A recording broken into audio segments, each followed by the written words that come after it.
So, ironically, I don't know how to drive and I have zero interest in cars, which is the genesis story. So, I have become a car salesman, ironically. So, when I was at the embassy here in Dakar, the British embassy, I was cycling around downtown to get to work, to go do shopping, etc. Just getting so much smoke in my face. The pollution is really bad, as it is in pretty much all big urban centers of West Africa and Central Africa, because mostly the cars on the road here are secondhand cars that have been imported from the US, Japan, Europe, probably about 10 years old on average. The taxis are on average 25 years old, so literally cars from the 90s.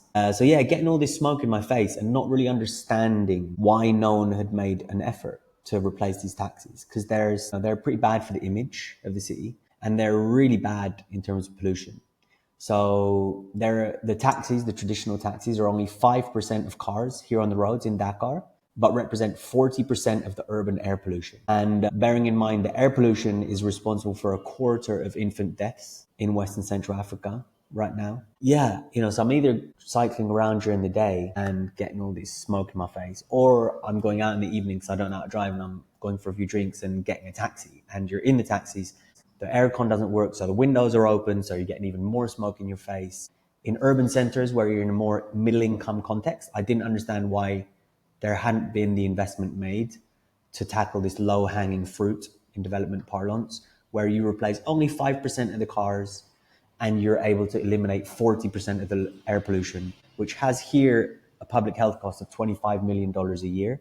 And if you're in a developed economy context, like Amsterdam or something, a city of similar size, you'd be looking at about 150 million euros, more like 250 million euros of public health costs a year. So yeah, that is the genesis story. Just getting all this smoke in my face and not really understanding it, looking into the stats and numbers and finding that it was a shocking impact and wanting to do something about it.